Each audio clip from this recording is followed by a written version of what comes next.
Steve with Basketball with Steve. Today is our 1,000 subscriber Q&A. Get off of me, Curry. I do that in real life against him too. But anyway, so I just want to thank you guys so much for 1,000 subscribers. This is the second time in my YouTube journey that I've hit 1,000 subscribers. Let's hope that this time I don't. Well, I promise I'm not going to screw it up like I did last time. Cookies. Well, it was a block, but so anyway, so I'm just gonna answer the questions that most of you guys left in the comment section below. I wasn't even paying attention, Curry, you cheater. So DeMarcus Greer, wow, okay, this is gonna be hard. DeMarcus Greer said, "What made you want to start YouTube?" This is actually really funny. So, I actually started YouTube back in 2012, but what made me want to start was back then I was really into basketball and Call of Duty. So I was, Chris Smoove was like one of the only YouTubers that actually did both Call of Duty and YouTube. And 2K. So me and a whole bunch of my friends, we used to just always watch Chris Smoove, and I was like, you know what, I want to be like Chris Smoove. So this is back when touchscreen phones were just getting popular, and I started recording just with my cell phone back in 2011. Back in 2011, a Nokia touchscreen phone. And that's pretty much how I started, man. Just free for all and stuff like that. And then, took me 3-4 years. Actually, 2014, I gained around 2,000 subscribers in like a month. Because I was really young at the time and my voice was squeaky, so no one really wanted to watch it. But as I got older and older, my voice got a little bit deeper. And, there was 1 month on YouTube where I gained like 2,000 subs and I was just blowing up. It was bananas. And then I just quit because I wasn't happy with Call of Duty. So I quit again, Call of Duty, and that channel has like almost 3,000 subs, but I quit on that channel, and I just waited a year. I didn't know what I wanted to do at YouTube. I knew I still wanted to be on YouTube, but I didn't know what I wanted to do on YouTube. I knew I wanted to do something, but I was just like, I don't want to do it if I'm not going to enjoy it. I was like, you know what, how about I start a channel where I just, talk about basketball. Not many people are doing that. A lot of people are just doing 2K. So why not just talk about basketball? Everyone loves basketball. I love basketball, so why not? And it seems to be working out, and I'm really happy. It's really fun, and I just can't wait for the future. So let me pause this while we go on to the next question. A-Maker wants to know about the Q&A. Do you think Kevin Durant will be able to surpass Larry Bird or LeBron James? The LeBron thing, no. Larry Bird, I don't see it happening either. Just because, Larry Bird just impacted the game on... Him and LeBron impact the game so much more than Kevin Durant can even dream of. Now, that's not to say Kevin Durant's a terrible player because he's the second best player in the world right now. All I'm saying is Kevin Durant is primarily a scorer, while LeBron and Larry Bird were primarily scorers, passers, rebounders, defenders. They literally did everything. So that's, I don't see it happening in terms of surpassing Larry Bird and LeBron James. He could pass Carmelo Anthony. That I will say, he can pass Melo. Let's be real for a second. But it all depends on the future. He's still very young. He hasn't even hit the top of his prime yet, so he still has a long, long way to go. But it also depends on what happens with Melo too. Because if Melo starts to dominate, I don't see him surpassing Melo either. And what is your all-time favorite team and why? My all-time favorite team. This is when I was really young and I first got into basketball. Well, when I first started actually studying basketball. The 2008-2009 Cleveland Cavaliers, that was my all-time favorite team. I'm a big LeBron fan. Not as big as I used to be, but, I'm a huge LeBron fan. And just growing up, watching him, just dominate the NBA with... And this was back when the league was competitive. You didn't know who was coming out of the East, who was coming out of the West. It was just, that's just my favorite team of all time. 2008-2009 Cleveland Cavaliers. They went 66-16. They had some epic matchups in the regular season versus the Lakers. LeBron versus Kobe. That season it was supposed to. They had the puppets with LeBron versus Kobe. This is a whole bunch of stuff going back and forth.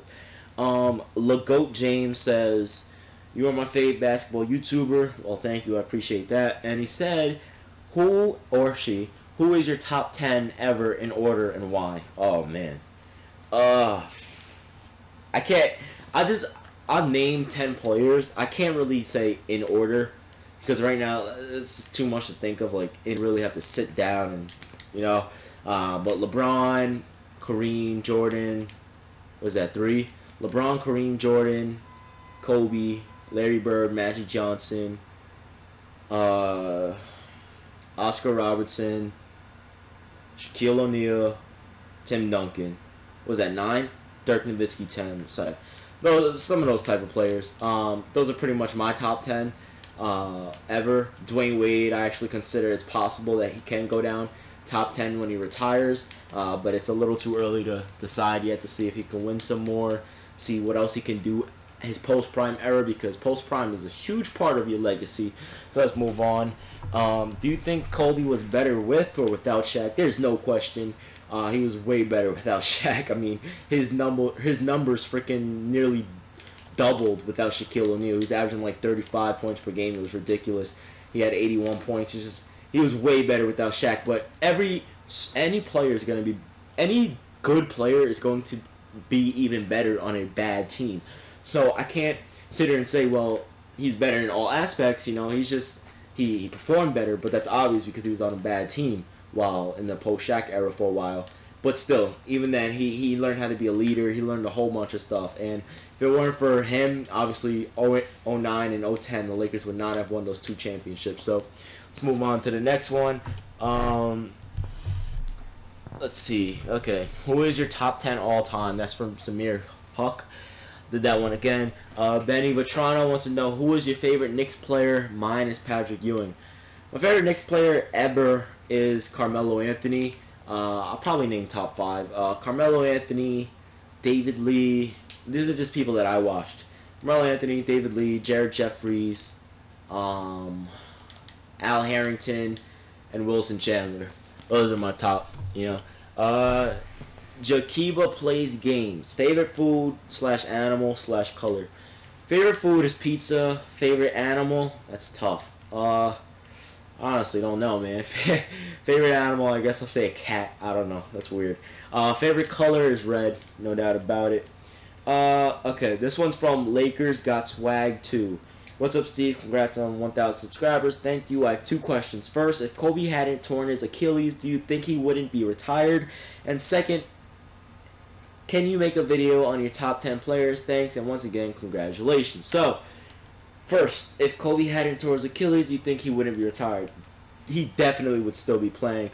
If you look at the season right before he got injured, I think it was 2012, 2013, he was still averaging 27 points per game at like 35 years old. Like, that's bananas.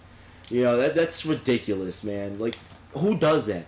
He's still he's pretty much averaging 30 at 35 years old. Like, that's ridiculous. So, no doubt about it. If he didn't tear that, he would still be playing, and he'd still be averaging like 25 plus points per game. It's just sad that, you know, injuries really ruined the end of his career the last few seasons, because I tell you guys this, he could have went down as a top scorer in NBA history, and just, wow, man, just so much talent. Wait, am I the ringers or am I the ballers? Because if I'm losing to Stephen Curry, And second is, can you make a video on your top 10 favorite players? Okay. Top 10 favorite. I guess I will make a video on that, but I guess I'll just tell you here as well. So let me pause it real quick. Top 10 favorite players ever. You guys already know my top 4. LeBron, Wade, Melo, and Bosh. Kobe's 5. Chris Paul is 6. Tracy McGrady 7. Larry Bird is 8. This is tough, man. That's 8. Let me see. I would say Wilson Chandler's 9. And Nate Robinson 10. And Trish St. Hill, do a face reveal.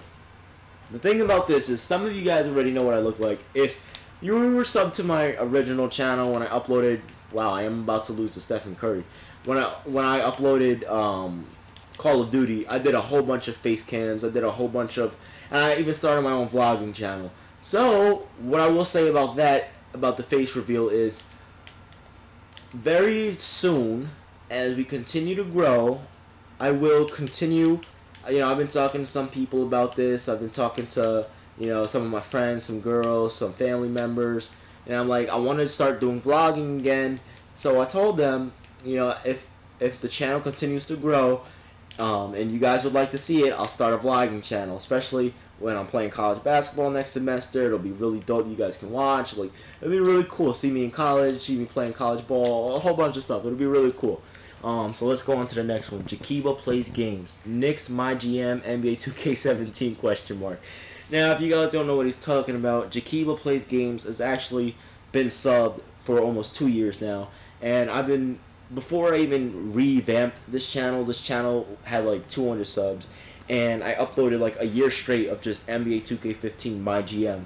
Literally, like I was in like the year 2028. It was crazy. Melo retired, we won chips, and then I bought the Knicks, and then I bought the Dallas Mavericks. It was crazy. So, yes, I am doing 2K17 my GM for the New York Knicks. I have a whole bunch of series for the Knicks, and I have a whole bunch of series for just NBA 2K in general. Now, the reason why I'm not doing any series now for 2K16 is because the game is really old now.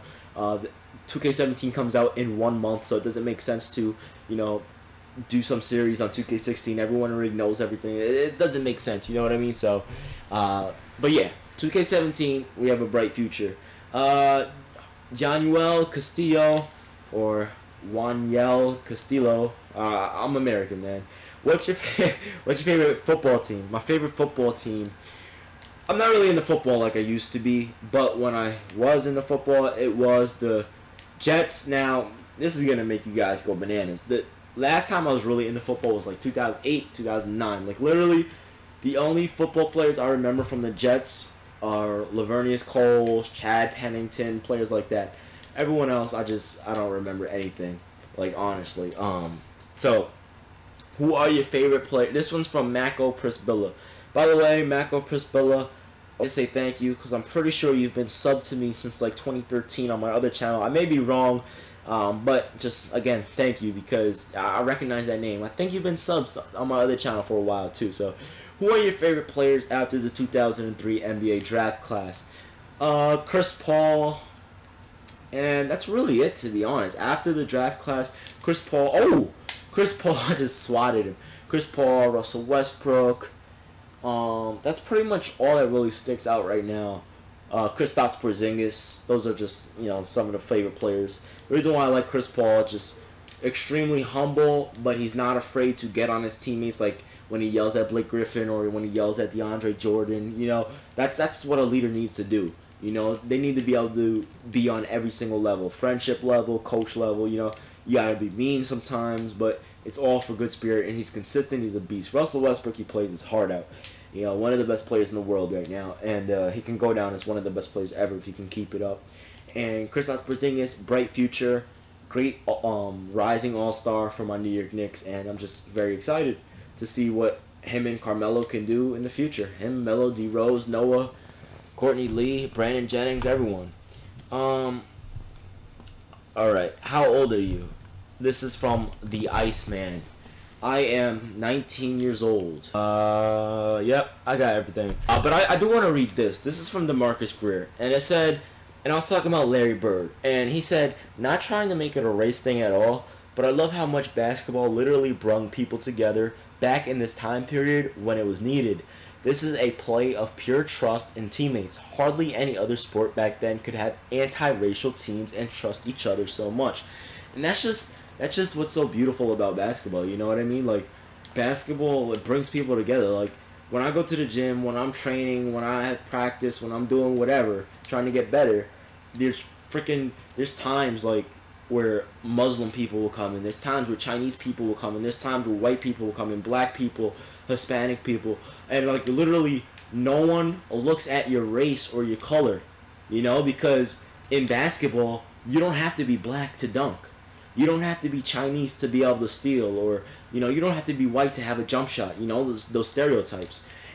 Everyone can dunk. White people can dunk. Black people can dunk. Chinese people can dunk. That's what's so beautiful. And if you're good at this, if you're good at the game, people are gonna respect you. They don't care if you're Muslim, Chinese, whatever. The other day, like literally, I'm not even making this up. The other day, it was a few weeks ago. I was in the gym. Just finished practice. I was in the gym shooting around after, and like 4 guys walk in. 2 of them sat down on the bench with me. I was taking a break or whatever. 2 of them sit down on the bench with me, and they start talking. And I joined the conversation. They're talking about religion. I'm like, hey, what religion are you? And he's like, I'm Muslim. And then the other guy was like, I'm Catholic. And for a second, I was like, wait, what? Because like what you see on the media and stuff, like on the news, like that's not supposed to happen. But that's what basketball does. You know, that's what basketball does, and that's why basketball is so beautiful. Anyway, let me stop rambling on. It's been Steve of Basketball with Steve. Thank you for all your support. I appreciate it. Hopefully, the next Q&A will be for 10,000 subscribers, and hopefully we can continue to grow. And if we don't, I'm happy with what I have now.